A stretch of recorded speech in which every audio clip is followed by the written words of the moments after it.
Olá pessoal, professor Davidson Maciel. Hoje eu vou estar ministrando a aula de anatomia aplicada à massoterapia com o tema de osteologia. Nós vamos estudar o sistema esquelético, ok? Esse sistema aí que a gente usa demais na massoterapia e vamos começar numa visão já celular, né? Como eu ensinei para vocês que a divisão da anatomia, o conjunto de células forma o tecido, o conjunto de tecidos forma o órgão, o conjunto de órgão forma o sistema. Então vamos começar estudando as células ósseas, porque são sempre células diferentes e vamos ver que tecido vai formar. Quando nós estudamos histologia, já vimos alguma coisa de tecido ósseo, né? Os osteoblastos, está aqui os osteoblastos, os osteoclastos, por fim, formando os osteócitos, né? Quando a gente entende esse processo aqui, a gente chega à conclusão do processo da ossificação, né? Que existe uma ossificação endocondral e uma ossificação intramembranosa, né? Mas o que seria isso? Uma ossificação endocondral começa num processo ali de osteoblastos, depois forma os osteoclastos e por fim os osteócitos, que é como um processo de maturação óssea, um processo de ossificação que parte de um centro cartilaginoso, né, e depois chegando numa extremidade, ok? Esse processo é de vital importância para o massoterapeuta estudar e aprender, porque imaginemos uma adolescente de 12 anos que está passando por um processo de algum problema como se fosse escoliose. É mais fácil tratar a escoliose na sua parte da infância, ou adolescência, porque a maturação óssea e a fase de crescimento não ocorreu totalmente. Ou seja, o processo de crescimento ósseo, a idade óssea não ocorreu um desenvolvimento total. Sabendo que uma escoliose, por exemplo, é uma curvatura progressiva, é mais fácil tratar ou evitar um desvio nessa fase que, por exemplo, numa fase adulta ou idosa. Porque esse idoso vai chegar com um problema para você, por exemplo, com uma hipercifose, e a pessoa já vai estar com uns 75 anos. Então, vai ser, como é que vai ser para corrigir isso? É impossível, quase impossível ali você corrigir esse problema por causa da idade da pessoa. Porque já houve uma maturação óssea, já houve um processo de calcificação, um processo de ossificação, e nós podemos fazer o que nesse sentido? Somente uma massagem para aliviar o desconforto. Ok? E é o que a gente vai estudar agora nesse processo. Então, o que a gente estuda nesse processo? Que alguns tratamentos são mais fáceis antes de um desenvolvimento ósseo. Então, podemos fazer massagens em adolescentes, por exemplo, que estão fazendo tratamento com fisioterapeutas. Um RPG, um pilates para corrigir aquela escoliose, mas vai sentir dor. E aí o massoterapeuta age em conjunto com o fisioterapeuta, com o osteopata, com o educador físico, com o ortopedista, com qualquer pessoa que está fazendo um tratamento que gere dor, e o massoterapeuta vai aliviar as dores ósseas. Dores ósseas? O osso, ele tem dor? Tem sim. Por quê? Porque o tecido ósseo, ele é inervado, ele possui nervo e ele também é vascularizado. Apesar de ser inervado e vascularizado, ele ainda tem tecidos. O conjunto de células forma o tecido. E qual é o tecido ósseo? É um tecido compacto e esponjoso. Ele é oco por dentro para alojar a medula óssea, que promove a fabricação do sangue, e rígido por fora. Isso torna o órgão o quê? Mais resistente. É muito mais fácil você quebrar um cabo de vassoura totalmente compacto que você quebrar um cano ou um bambu, porque ele é oco por dentro e fica mais difícil de quebrar, ok? É um dos motivos por ele ser oco por dentro.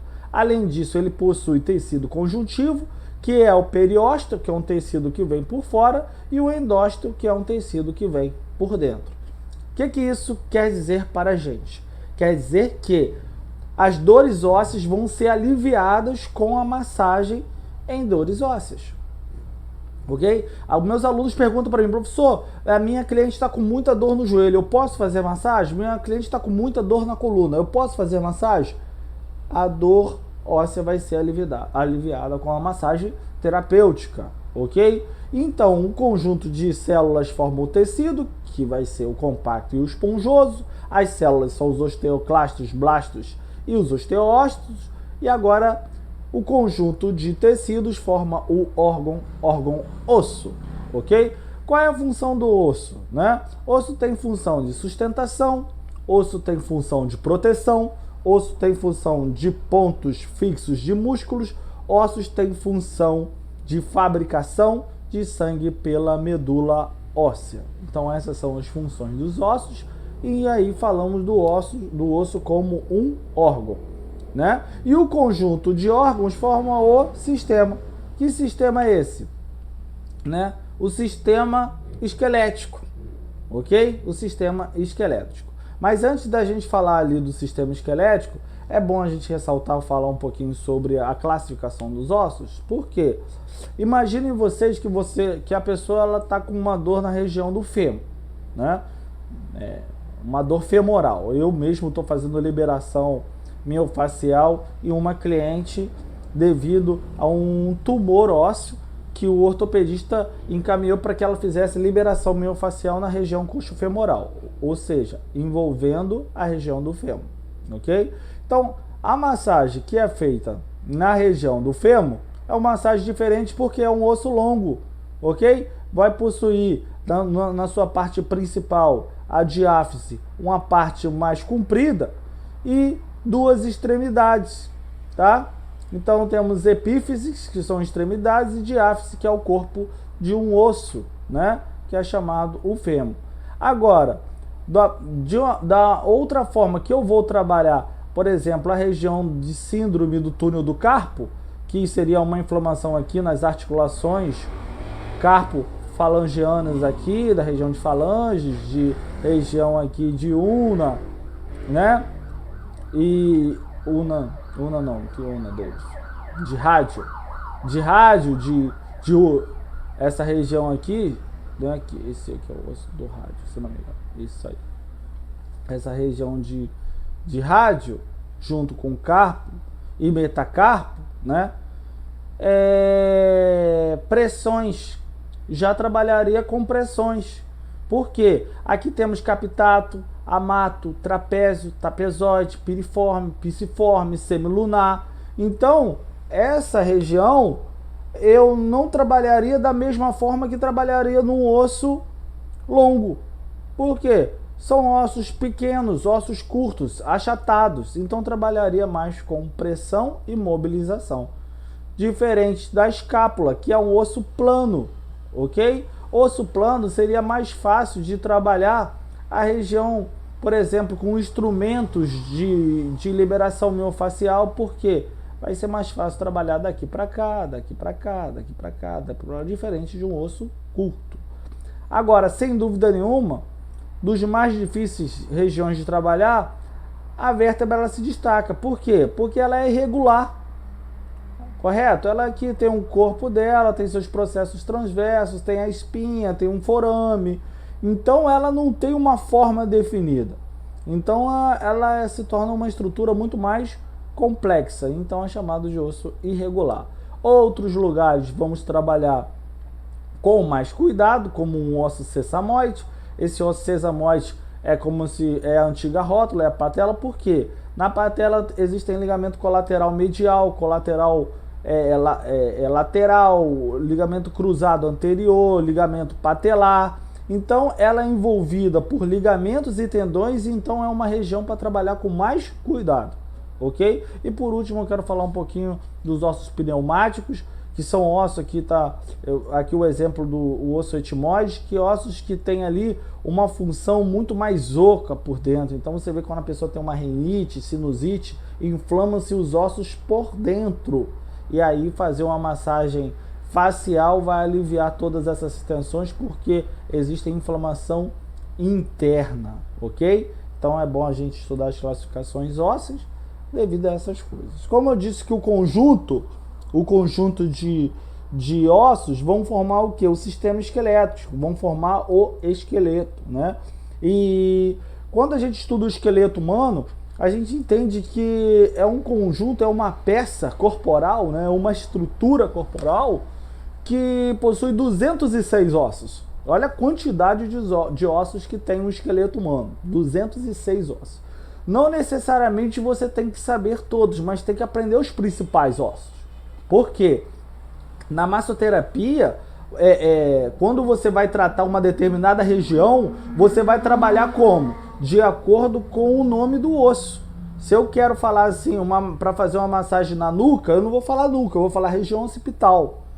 Se eu quiser falar sobre localização de linfonodo, eu vou falar subclavicular, submandibular. Então eu vou utilizar uma nomenclatura óssea. Então os principais ossos vocês têm que saber, ok?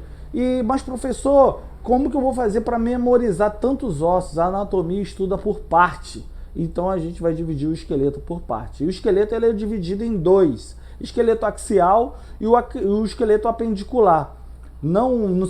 Uma coisa é se dividir em esqueleto, outra coisa é dividir o corpo humano. O corpo humano ele é dividido em cabeça, tronco e membro. O esqueleto não. O esqueleto ele é dividido em axial e apendicular, né? E aí nós vamos começar a estudar aqui o esqueleto axial. Do esqueleto axial, a palavra axial significa esqueleto do centro. O esqueleto do centro ele é dividido em cabeça, coluna vertebral e costelas, né? Então, isso é o esqueleto axial. O esqueleto axial, ele significa o esqueleto do centro, ok? Numa visão anterior e numa visão posterior. Vamos estudar eles agora por partes, mais uma vez, começando pela cabeça. A cabeça, se não me engano, tem 22 ossos, mas não precisamos saber os 22 ossos. Temos que saber os principais das técnicas, que vão ser o osso frontal, parietal, temporal e occipital. Esses são os principais ossos do crânio. A cabeça ela é dividida em crânio e face. Na face eu uso muito a mandíbula, o maxilar superior, a região zigomática e a região nasal, ok? Então tem que saber pelo menos esses principais ossos aí, porque eu vou utilizar muito quando chegar nas técnicas, ok? Falando um pouco de costelas. Como eu já disse para vocês lá no início, a função do osso é o quê? Uma das funções do osso é proteger os órgãos internos. Aqui dentro tem o cérebro e esse crânio está protegendo o cérebro. E as costelas estão protegendo o pulmão, protegendo o coração, correto? E essa primeira característica de fase de proteção está dividida em 12 pares, onde 7 são verdadeiras, protegem verdadeiramente, 3 são falsas, conhecido como cartilaginosas, pela presença de cartilagem, que vão auxiliar a respiração. Muitas massagens nós vamos utilizar órgãos e vísceras, trabalhar diafragma, auxiliar a expansão torácica, respiração costal, respiração diafragmática, trabalhando o sistema respiratório.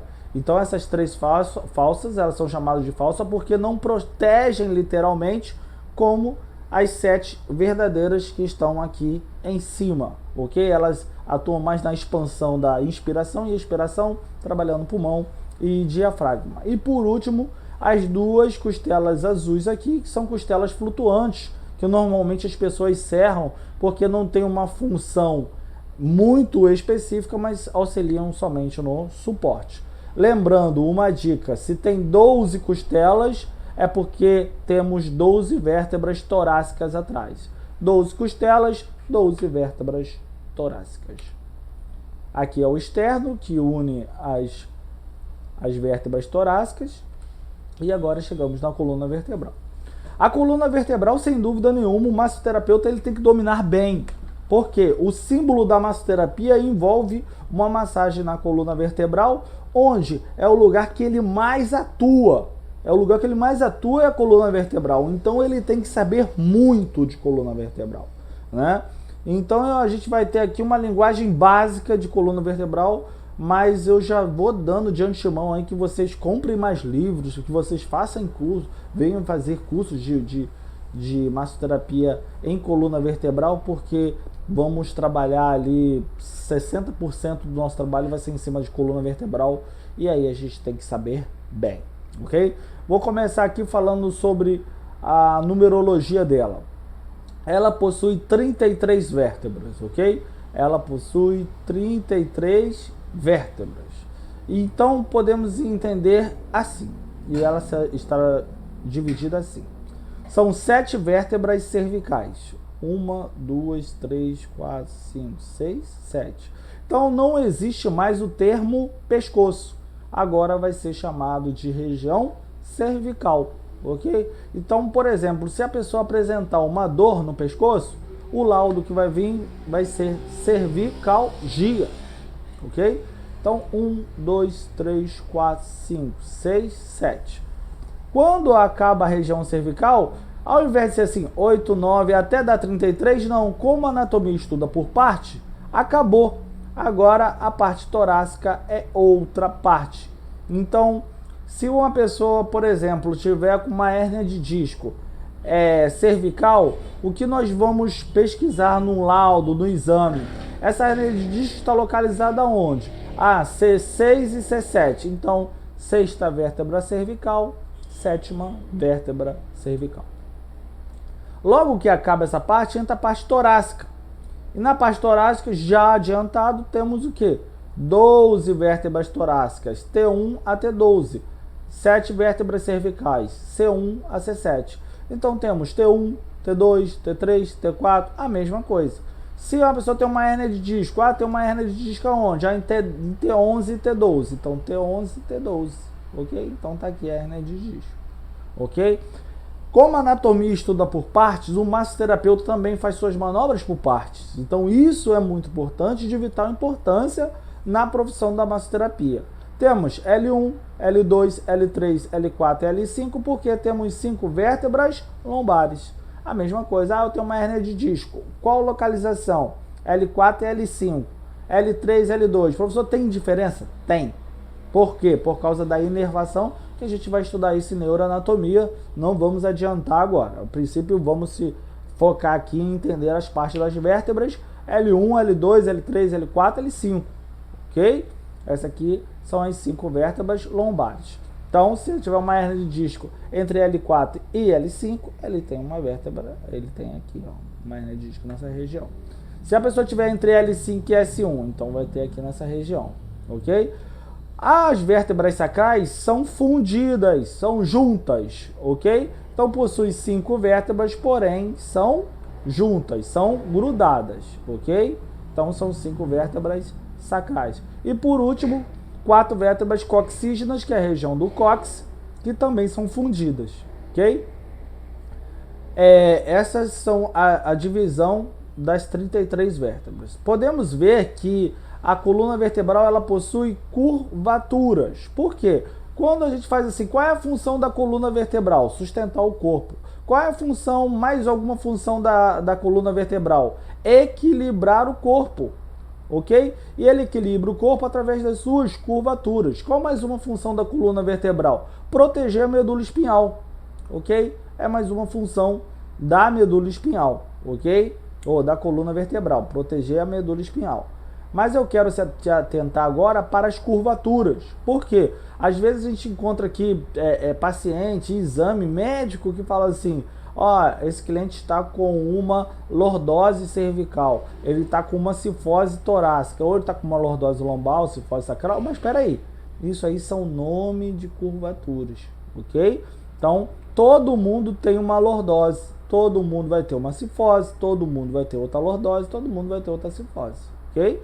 Então, curvaturas é o processo natural. Por que existem as curvaturas? Para equilíbrio corporal.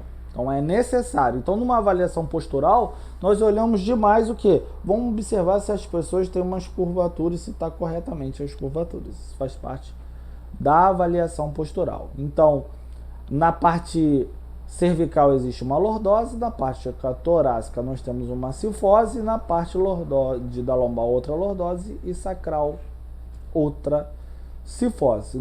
Ao término dessa aula a gente vai falar das patologias da coluna vertebral, ok? Agora vamos falar do esqueleto apendicular. A palavra esqueleto apendicular significa apenso, ou seja, grudado.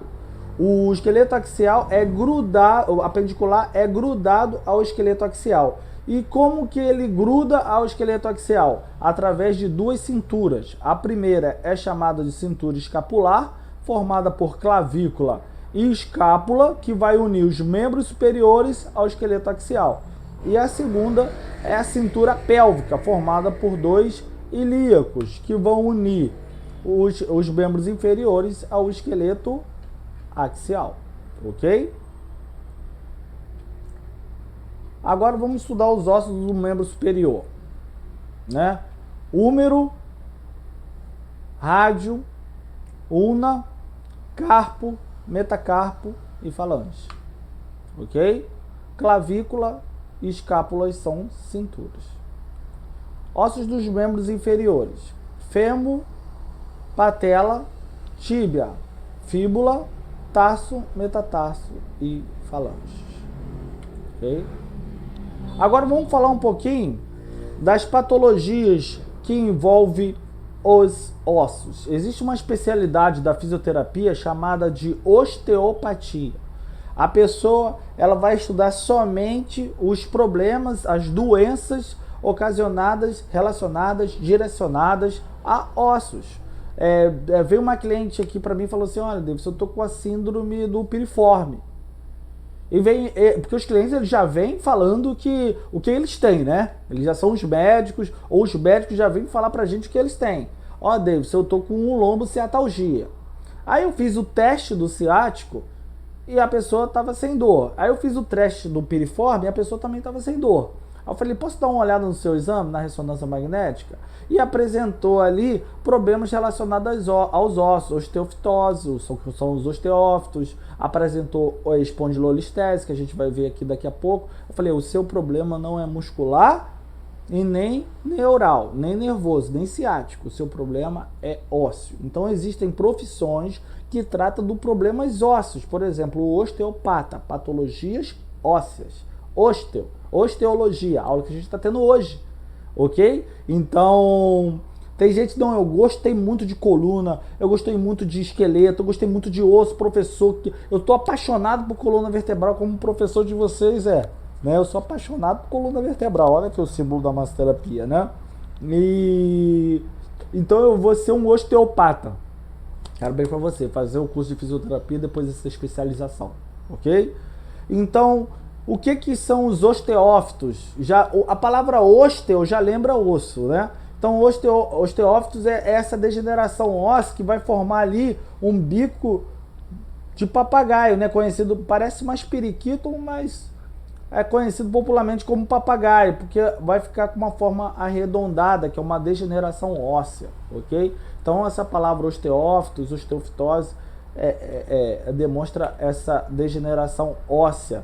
E aí vem os problemas, já que estamos falando de degeneração óssea, que é a perca de massa óssea, que a gente vê muito na desentometria óssea, que no caso é a osteopenia, que é a perca de massa óssea, normalmente acontece a partir dos 60 anos, que a pessoa começa a ficar mais encurvada na região entre tórax e cervical, torácica e cervical, e tem a osteoporose, que já é uma perca de massa óssea mais grave, ok? E a pessoa fica totalmente encurvada. Quando a pessoa ela faz uma atividade física, uma alimentação, um acompanhamento da qualidade de vida, da saúde óssea, ela chega aos 60 anos sem osteopenia, ok? Por isso que vale a pena a pessoa estar sempre se cuidando, porque se ela estiver se cuidando, ela vai o quê? Prevenir doenças, ela vai retardar doença, vai retardar o processo degenerativo e de envelhecimento dos tecidos, ok? Então a gente sempre está incentivando. Eu tenho um problema ósseo, suplementação à base de cálcio, à base de minerais, acompanhamento com ortopedista, fazer atividades de impacto como pilates, musculação, todas essas atividades promovem ali o fortalecimento ósseo. diminuindo a osteopenia e a osteoporose. E apresentou no exame que eu falei dessa minha cliente que chegou essa semana, a espondilolistese. O que significa espôndilo? Vértebra. E listese, escorregar, deslizar, é quando a vértebra ela vai saindo do lugar, ok?